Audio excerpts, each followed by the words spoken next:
Todo nuestro contenido está disponible en nuestro canal de YouTube, Luna TV, Canal 53.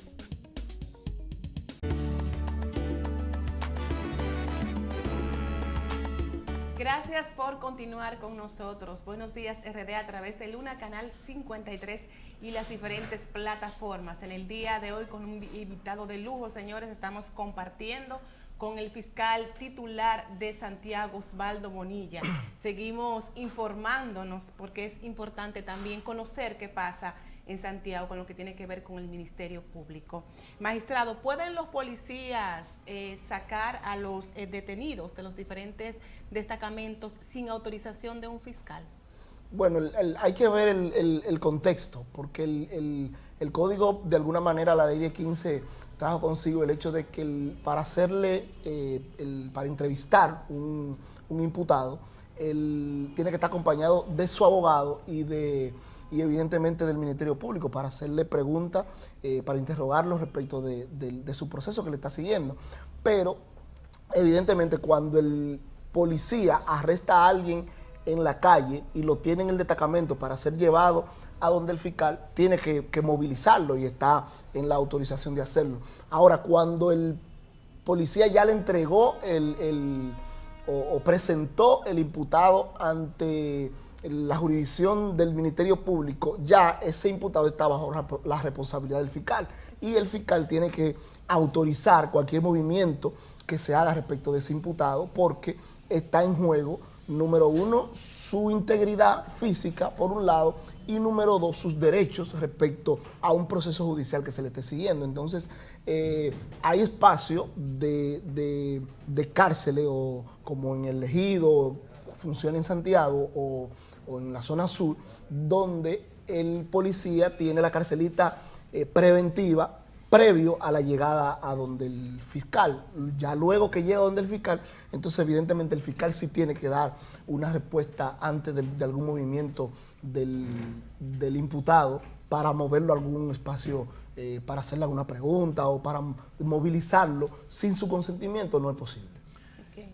¿Hay precedentes en Santiago, por lo menos bajo su gestión, de hechos similares al de Richard Báez de Cienfuegos? Bueno, hace unos meses nosotros igual presentamos una medida de coerción contra 2 imputados y uno que quedó prófugo por un caso que pasó en el municipio de Villa González. No sé si lo recuerdan, un agente de la DGC que murió en un confuso incidente ahí, donde nosotros presentamos medida de coerción. El juez le impuso a 2 de ellos prisión domiciliaria y uno se mantiene prófugo porque no fue posible localizar, la policía no lo presentó y todavía estamos tras su búsqueda. Hay otros casos que se mantienen en investigación, que quizás son de menor impacto, pero nosotros, como vuelvo y reitero, todos esos casos vinculados a agresión policial, nosotros le tratamos de dar la respuesta oportuna, pero tratamos de no ligar esa persecución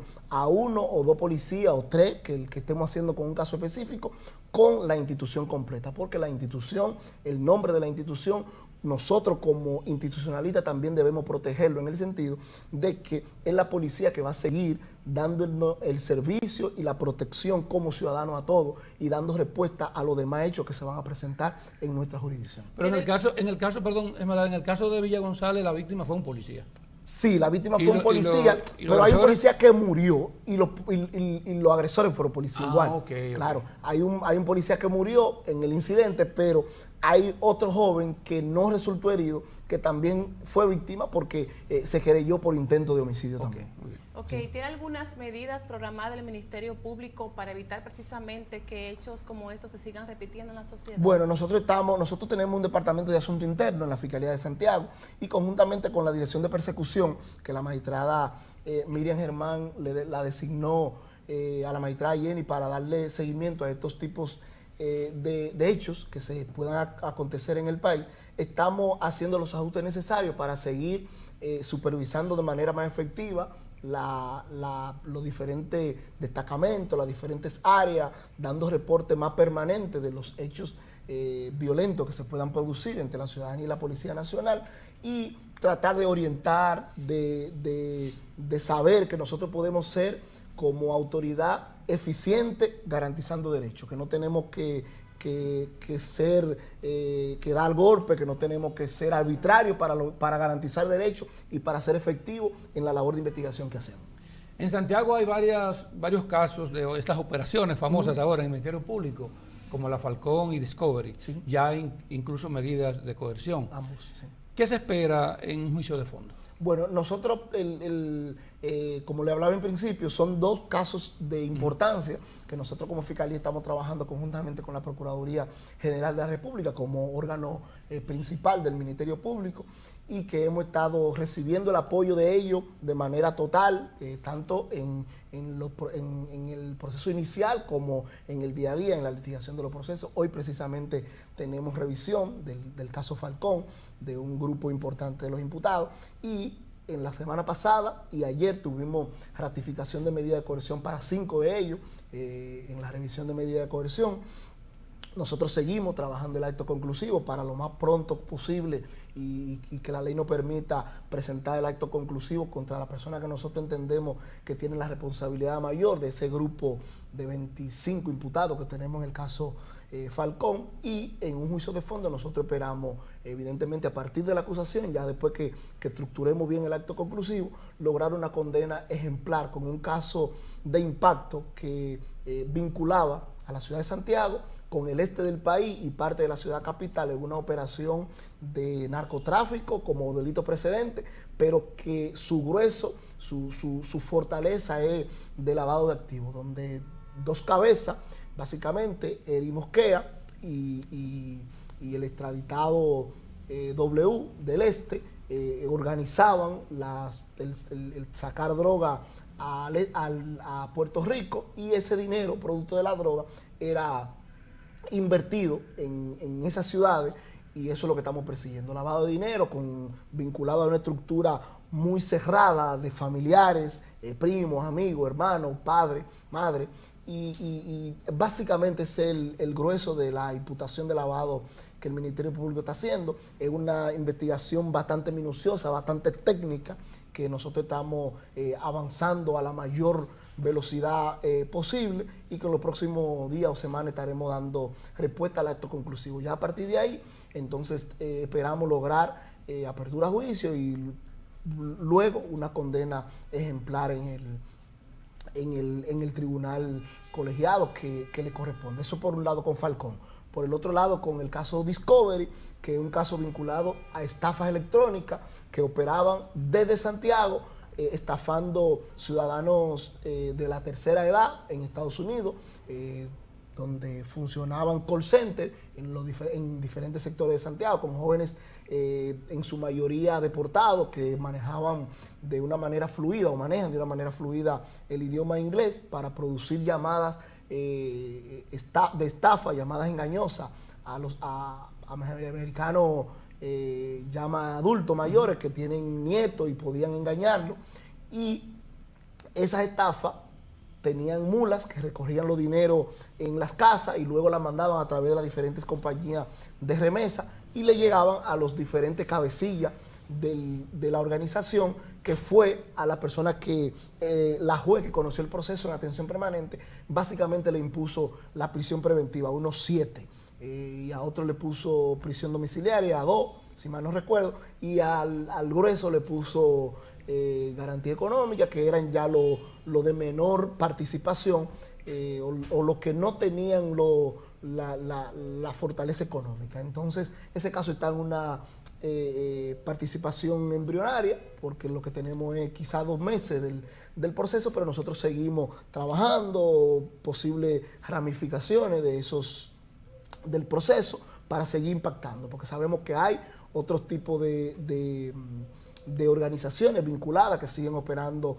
en el entorno, y nosotros más temprano que tarde seguiremos dando respuesta. O sea, que se siga un proceso de investigación. Sí, claro, porque es un delito de alguna manera nuevo, que la ciudadanía, o que a veces ellos mismos entienden que no se le iba a dar respuesta porque el estafado estaba en otra jurisdicción, pero esos son delitos transnacionales, que hay acuerdos entre la República Dominicana y Estados Unidos y otros países que nos obligan o nos llevan o nos permiten perseguirlo, y así lo dijo con claridad la juez que conoció la medida de coerción ante los alegatos de la defensa de que no había víctima presente, y la juez fue bien clara en el sentido de que se trataba de un delito de acción pública que impactaba diferentes naciones y que el Ministerio Público estaba en la obligación de dar respuesta, y nosotros seguimos localizando más víctimas.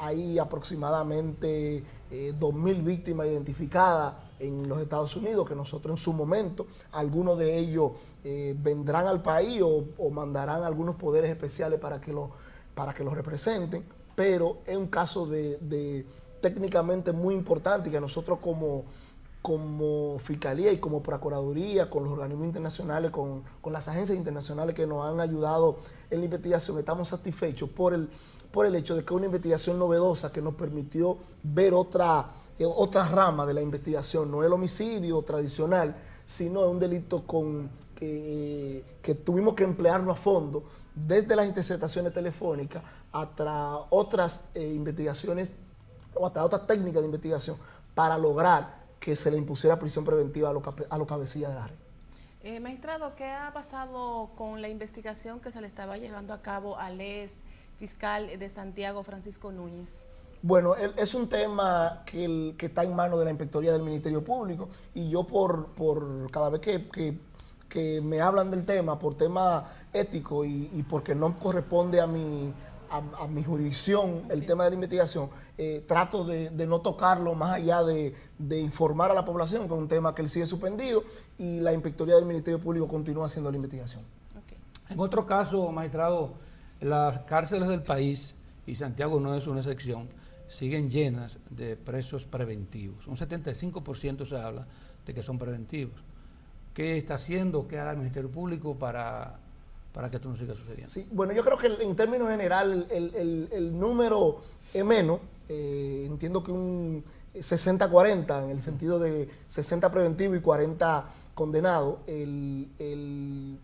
pero entiendo que en los últimos tiempos, con el asunto de la mejoría en algún sentido de los espacios, con la instauración del nuevo modelo de gestión penitenciaria, en Santiago, por ejemplo, con la apertura del CAPLI, que es el Centro de Gestión Penitenciario en el Palacio de Justicia, por lo menos las condiciones carcelarias han ido mejorando. Yo entiendo que debemos seguir mejorando, que la pena debe purgarse en mejores condiciones. El ciudadano que comete un delito, aún sea el delito de mayor gravedad, el Ministerio Público tiene que garantizarle, o la Procuraduría General de la República, a través de la Dirección de Prisión y del modelo de gestión, tiene que garantizarle que su pena se pulgue de una manera adecuada, y que la persona pueda reinsertarse a la sociedad de manera...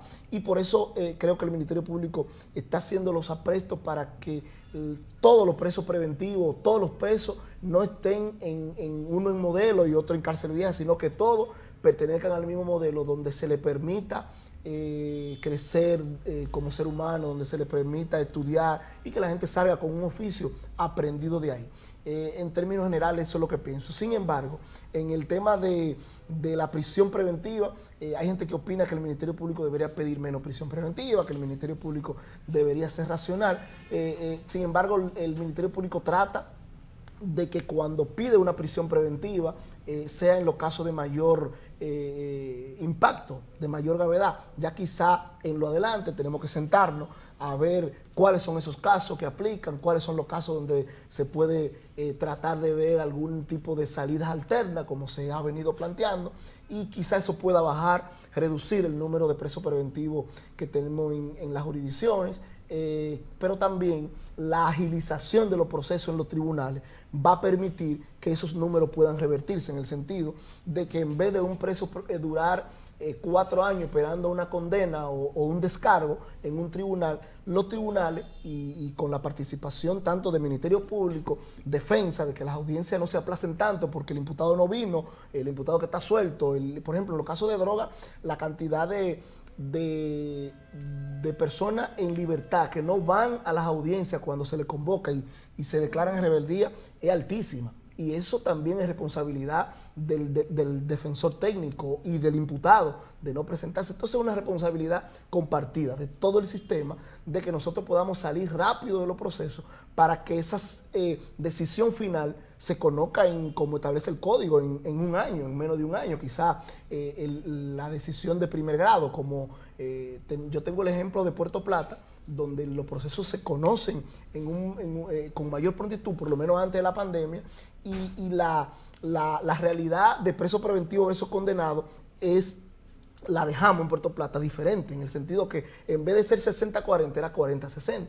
Y yo creo que la clave principal es que los procesos caminen de manera efectiva, rápido, que no haya mucho torpedeo al proceso en el día a día, para que los jueces puedan tomar la decisión en un año, año y medio, y ya no se hable de que el preso está preventivo, sino que el preso está condenado o ya lo liberaron porque le descargaron su proceso. Entonces, creo que es una responsabilidad compartida, es una responsabilidad de Estado resolver este problema.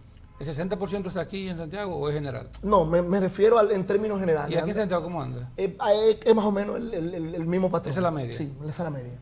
Ok. Sí. Magistrado, hay un caso que ocurrió hace casi 8 años en Santiago y que lamentablemente ni la policía ni el Ministerio Público ha dado pie con bola con él, y ese es el asesinato de Newton González, un reportero gráfico que fue asesinado ahí próximo a la Policía Nacional.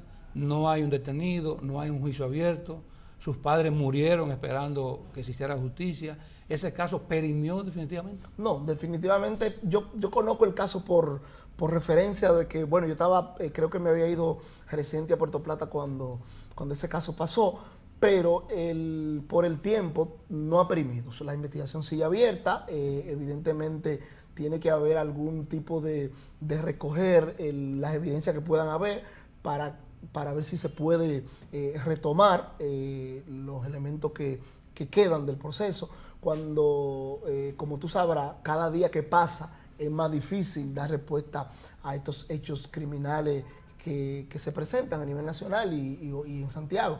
Cuando un delito pasa, si nosotros podemos dar respuesta lo más pronto posible, va a ser más, la efectividad del caso va a estar mayor garantizada, pero yo no descarto que el caso se retome y que con algún acercamiento de tanto de los investigadores que lo tuvieron en principio, como de los familiares o allegados que han tenido la intención de que ese caso no muera y que se mantenga activo, nosotros como Fiscalía estaremos en toda la disposición de retomar el proceso.